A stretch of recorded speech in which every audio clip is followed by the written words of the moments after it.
In the age of social media censorship, questioning whether or not the Earth is a globe has been deemed harmful thought.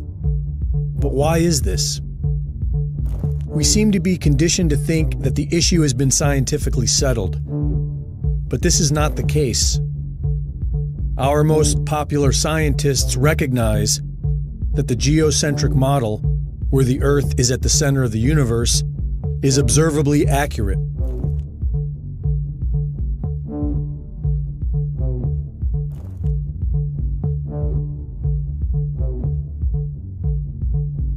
Edwin Hubble and Stephen Hawking went as far as to say that they reject the geocentric model not based on scientific reasoning, but rather because they find the thought of being at the center of the universe to be emotionally disturbing. Physicist George Ellis stated that you cannot disprove the geocentric model, you can only exclude it on philosophical grounds. The Michelson-Morley experiment in the 1880s proved the Earth was stationary, and Albert Einstein claimed this was a serious embarrassment and intended to disprove it with his relativity theory, but later admitted that he had failed to do so. We are conditioned to think that the heliocentric model is scientifically superior to the geocentric model, but when we apply scientific reasoning, we discover that this is not true. Contrary to popular thought, the scientific community has disputed the heliocentric model for centuries, such as the Earth's curvature. According to the heliocentric Earth model, the Earth is 24,000 miles in circumference, and if one were standing at sea level, they should only be able to see less than 3 miles before the surface of the Earth curves out of view. But this has been proven to be false for centuries, from the Bedford Level experiments of 1838 to modern photography. This photograph of Chicago was taken almost 60 miles away from Grand Mere State Park in Michigan. On a spherical Earth, this would be impossible. Using the Pythagorean theorem and the current dimensions of the Earth, the top of the tallest skyscraper should be 900 feet below the observable horizon. Local news explained this anomaly by claiming the image was a mirage. And what you're seeing here is a mirage. We typically would not be able to see this from the Lake Michigan shore. We talked about this last night. Conditions are right on the lake that we're actually seeing a mirage. They claimed that somehow light refraction and perfect weather conditions are responsible for creating a photorealistic mirage of the Chicago skyline appearing to sit on the flat horizon from almost 60 miles away. Anomalies in the Earth's curvature can also be found in old lighthouses, able to be seen for several miles past what is possible on the heliocentric model, and weapons guidance systems that are capable of sighting targets that would only be possible on a flat plane. We are accustomed to observing ships disappearing over the curve, but with modern consumer cameras, we can observe that this seems to be an optical illusion based on light reflection and the laws of perspective. Many of us tend to think the planet is too big to observe curvature, but the empirical evidence tells us that either the surface of the Earth is a flat plane or the planet is at least 100 times bigger than we are told. Another very intriguing argument for flat earthers is Antarctica, the mysterious massive continent at our southern pole that nobody is allowed to explore. After sailing over 60,000 miles along the Antarctic coastline, Captain Cook was never able to complete the journey around the ice continent, which is supposed to be just under 12,000 miles around. Neither was James Clark Ross or the British ship Challenger. Nobody has ever successfully circumnavigated Antarctica. Many so-called flat earthers claim that these attempts failed because Antarctica is actually a massive ice barrier that surrounds the flat surface of the Earth. The azimuthal equidistant projection map, produced by the U.S. Geological Survey, has been used for centuries for the fact that all directions or azimuths are correct and all distances are at true scale. Studying this map, one can clearly see how man has been able to accurately circumnavigate the Earth on a flat plane model. And if it is in fact accurate, then it explains why after 60,000 miles, nobody has been able to completely circumnavigate Antarctica.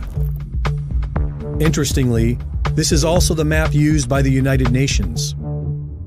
Admiral Richard Byrd, Medal of Honor winner, youngest admiral in the history of the Navy, and recipient of 3 ticker tape parades in his honor, led 4 expeditions to Antarctica. The 4th being a military operation known as Operation High Jump, with an aircraft carrier group, 4,700 men, 13 support ships, and 33 aircraft. Their stated mission was to establish the Antarctic Research Base Little America 4, but many believe the true nature of the secret mission was to root out the Nazis who arrived in 1939, claiming New Schwabia and setting up a Nazi presence in Antarctica. In 1954, Admiral Richard Byrd spoke on TV of an area bigger than the United States with valuable resources and announced a future of international exploration. Our very distinguished guest for this evening is Admiral Richard E. Byrd. Strangely enough, there is left in the world today an area as big as the United States that's never been seen by a human being.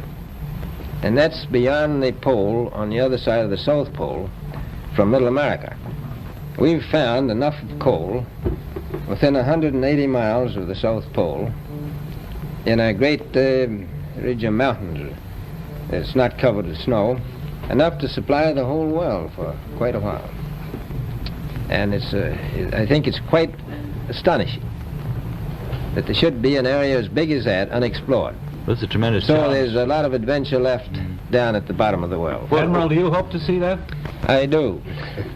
So I'm willing to say to you that there will be a number of expeditions that will follow, I think, year after year, at the bottom of the world, because the government has really become interested.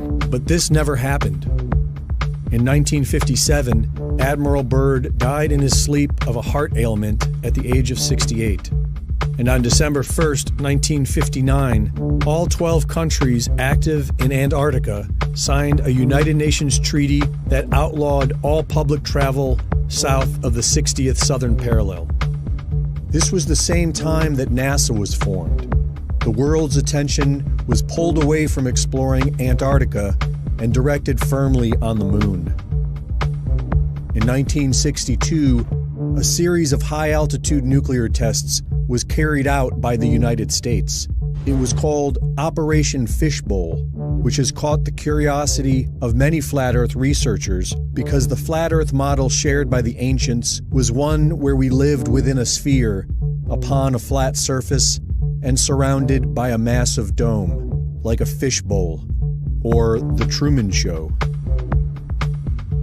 In 2012, the secret lost diary of Admiral Richard E. Byrd was published, wherein Admiral Byrd allegedly claimed to enter a hollow Earth through a hole in the center of Antarctica and meet with an advanced alien civilization.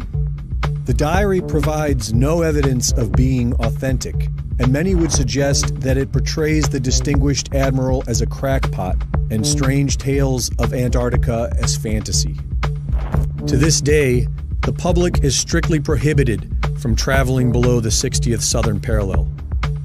Nobody has ever completely circumnavigated Antarctica, and airplanes are prohibited from flying over the icy continent. What are they hiding? There is now talk of investing trillions of dollars to explore Mars. Why not Antarctica? If sharing videos about flat Earth is harmful, why not put it all to rest by circumnavigating Antarctica, documenting everything, and prove that the Earth is a spinning globe? For Infowars.com, this is Greg Reese.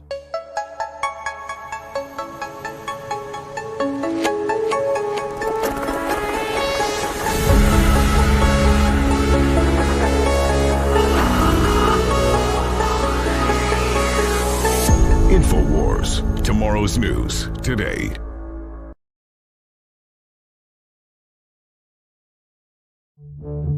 In the age of social media censorship, questioning whether or not the Earth is a globe has been deemed